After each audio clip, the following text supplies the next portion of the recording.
joined early this Wednesday morning by Admiral James Stavridis, United States Navy retired. The Admiral, of course, just out in Yorba Linda with me at the Nixon Library for a terrific presentation, which you can watch all of it over at the Nixon Foundation. Admiral, good morning to you. Good morning, Hugh. I want to begin because over at the Wall Street Journal 41 minutes ago, they posted the story, China threatens retaliation over proposed sanctions. Furious statements from Beijing follow House passage of a bill condemning all detention of Uyghur Muslims. And the Eva Dow article begins, China said it would retaliate if the U.S. presses forward with sanctions over Beijing's repression of the Uyghur Muslims. Washington's second stand on China human rights in recent days, with trade talks facing uncertainty. I have a column on China congratulating President Trump this morning in the Washington Post for bringing this attention to the forefront, this issue to the forefront. And you just got back from the region, I believe Vietnam. Where is this standoff going to head? Because I don't see clinking of glasses and a trade deal coming up time anytime soon. No, and I think the president foreshadowed that at the NATO summit where he began to say, and I think we'll hear this more consistently, that, well, maybe we're not going to have a trade deal, by the end of the year. Maybe we're not even going to have a trade deal by the election. And I think that's just the reality. We say in North Florida, sometimes you got to be for what's going to happen anyway. And I think that's kind of what you're seeing. I commend the administration both for the stance against the persecution, really, of these Uyghurs, as well as the support for the Hong Kong Act and the demonstrators in Hong Kong. But there will be consequences. There will be pushback from China. I think it'll come not only in the trade region, but look for the Chinese military to become more aggressive in the South China Sea as we conduct our ongoing freedom of navigation patrols there.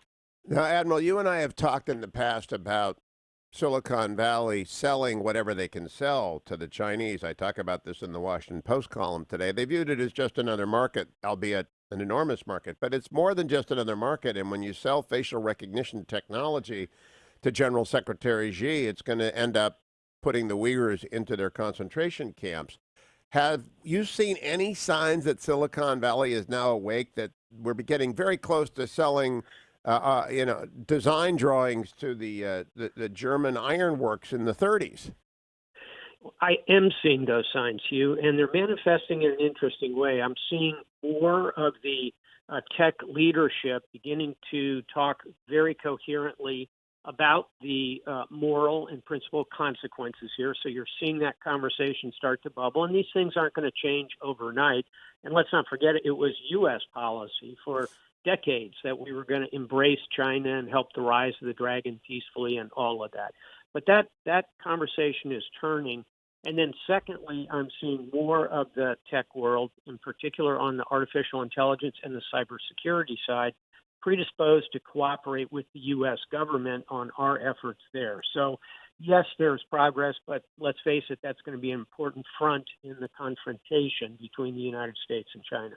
Now, in this Washington Post column this morning, I concluded that the competition with China, though not a Cold War 2.0, is very much an all-out battle for leadership, and its fronts encompass every field of technology, weaponry, information age data, artificial intelligence, and cultural and international norms. Am I right about the comprehensive nature of the competition?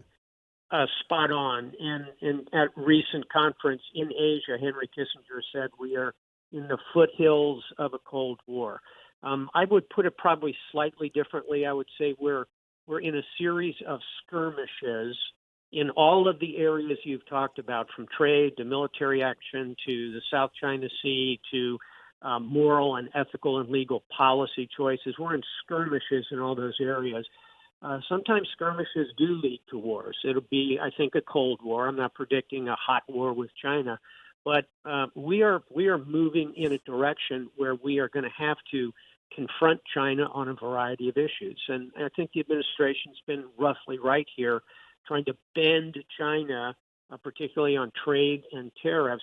The key is we don't want to have this thing explode into not just a Cold War, Hugh, but a hot war. Not impossible. So we've got to work across all of the vectors you described in order to create a strategy to deal with China.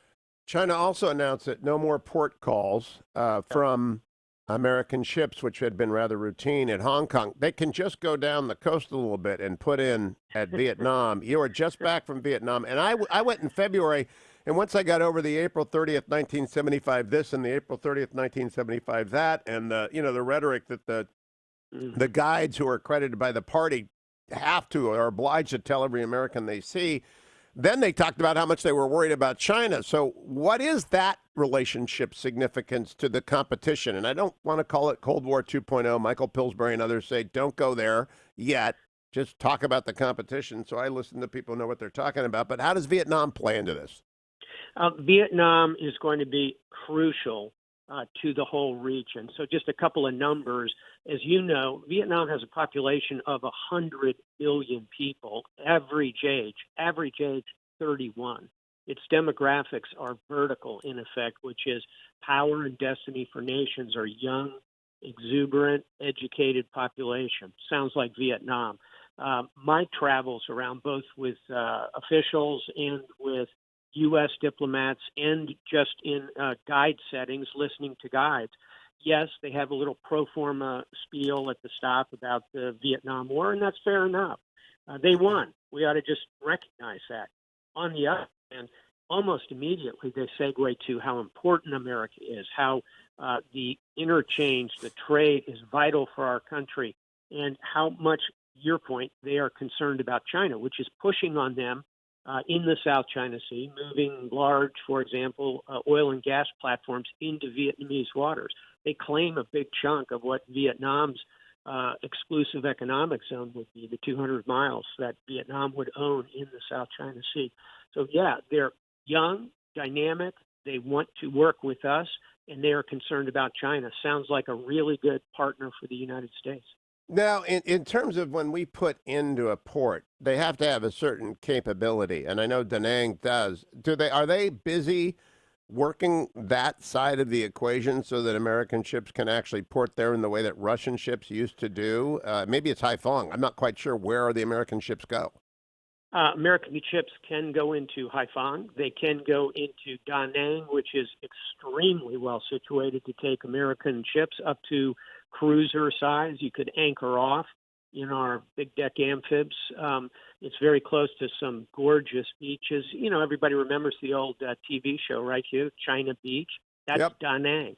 And by the way, my father, Colonel George Stavridis, proud Colonel of Marines, was in command of the perimeter defenses of Da Nang in 67, 68. So for me to go back and walk on that China Beach and look at it and look at the pier they've constructed there and the possibility for U.S.